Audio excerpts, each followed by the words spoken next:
Do you really know what's hiding in your apartment? Behind those walls, beneath those floors, secrets lurk that can make your blood run cold. In these 3 real-life horror stories, ordinary apartments turn into nightmares, and the people who live there, well, they'll never forget what they endured. But before we step into the darkness, don't forget to subscribe to Disturbing Stories for more terrifying tales. Hit the like button if you dare to keep watching, and share this video with someone who needs a good scare. Let's dive in. Story 1. The Whispering Walls. It was supposed to be my dream apartment, the kind of place you imagine settling into, where you can finally breathe and call it home. I had just gotten a promotion at work, and it felt like life was aligning perfectly. The building was old but charming, tucked away in a quiet neighborhood. My apartment was on the 3rd floor, and though the floors creaked and the windows rattled, I found it endearing at first. It all started with the whispers. Faint at first, almost imperceptible, like someone murmuring from far away. I remember the first time I heard it, late at night, while I was unpacking boxes. At first, I thought it was just my neighbors. Old buildings like this have thin walls, right? But then it grew louder, clearer, and it wasn't just coming from the walls. It was inside them. I would press my ear against the walls, trying to make sense of the words, but all I ever got were fragmented sounds. The whispers were low, raspy, like a dozen voices all talking at once. It made me feel uneasy, but I convinced myself it was just the pipes, or the wind, or maybe a weird echo from the building. A week after moving in, the whispers began to take on a new form. They started coming from specific places, behind the bathroom mirror, near the kitchen sink, in the corners of the living room. It was as if they were following me, getting louder when I was alone, late at night. Then, one evening, while sitting on the couch, the murmur of voices became distinct. A single word rose from the cacophony. Leave. My body froze. I turned the TV off, straining to hear. The voices didn't stop. They grew more frantic, almost pleading. I could feel the hairs on the back of my neck rise. The air in the room felt thick, oppressive. The word echoed again, leave. I grabbed my phone and bolted out of the apartment, too terrified to stay. The next day, I confronted my landlord. I asked him if anyone had ever complained about strange noises in the building. He looked at me with a nervous smile and brushed it off as just the old pipes. But something in his eyes told me he knew more than he was letting on. I began asking around, talking to the neighbors, trying to piece together the history of the building. One of the older residents, a woman who had lived there for decades, finally broke the silence. She told me the building had a dark past.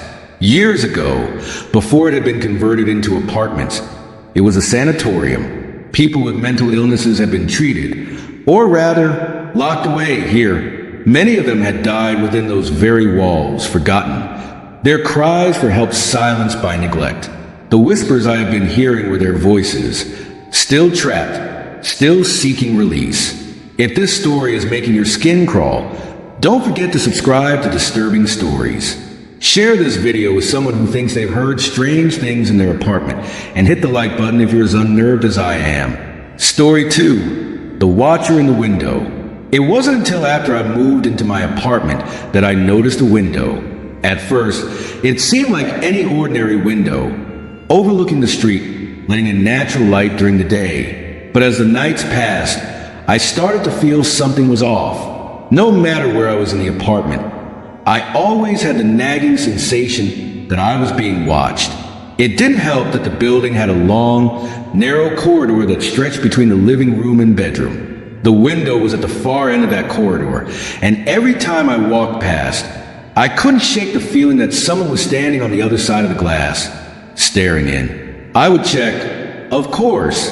I would open the curtains, peer outside. There was never anyone there. One evening, while I was reading on the couch, I caught something out of the corner of my eye, a flicker of movement. My heart leapt into my throat as I slowly turned toward the window.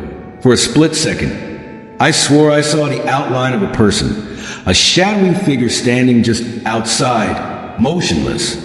I blinked, and it was gone. I laughed it off, telling myself it was just a trick of the light or my imagination. But deep down, I knew something was wrong. The sense of being watched grew stronger, more invasive. It was as though the presence wasn't just outside. It was inside the apartment with me. A week later, things escalated. I had just gotten home from work and was preparing dinner when I felt that all too familiar chill creep up my spine. I turned slowly toward the window. This time, there was no mistaking it. There, just beyond the glass, was the unmistakable silhouette of a person. They stood perfectly still, watching me. My stomach dropped. I mustered the courage to approach the window. But as I got closer, the figure remained frozen, unblinking. I reached for the curtains, my hands shaking, and yanked them shut. My heart pounded in my ears as I backed away from the window, but the sense of dread lingered. Later that night, I heard tapping, soft, rhythmic tapping. On the glass, the figure was back, and this time, they wanted to come in. I never opened those curtains again. I eventually learned from a neighbor that the apartment had a grim history. Decades ago, a man had been obsessed with a woman who lived there. He would stand outside her window for hours, watching her, until one night, he broke in and killed her. The police never caught him, but I think he's still there, waiting, watching, in that window. If this story made you think twice about your own windows, don't forget to share this video with someone who needs to hear it. And if you're not already subscribed to Disturbing Stories, hit that notification bell, because you never know when the next story might hit a little too close to home. Story 3. The Room That Shouldn't Be There. Moving into a new apartment is supposed to be exciting, right?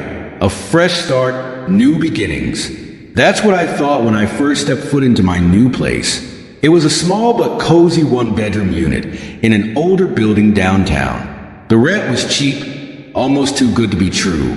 I chalked it up to luck and signed the lease without a second thought. But from the moment I moved in, something felt off. The layout was strange. There was a narrow hallway that led to the bedroom, but halfway down the hall, there was a door on the right side. A door that didn't make sense. According to the floor plan, that part of the apartment should have been a solid wall. Curiosity got the better of me, and one day, I opened it. Behind the door was a small, windowless room, barely bigger than a closet.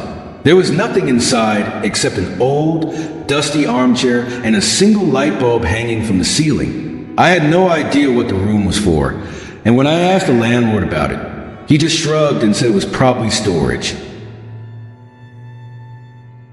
But that room wasn't just a storage space. Every time I walked past it, I felt like I was being watched. The air inside the room felt different, heavy, suffocating. One night, I woke up to the sound of shuffling footsteps coming from the hallway. I got out of bed, heart racing, and found the door to the room slightly ajar. I knew I had closed it. Over the next few days, I started hearing noises from inside the room. Soft whispers, like someone was having a conversation just out of earshot. At first, I thought I was going crazy. But then I noticed something even more terrifying. The room was getting bigger. Each time I opened the door, the space inside seemed to expand, as if it was slowly growing, consuming more of the apartment.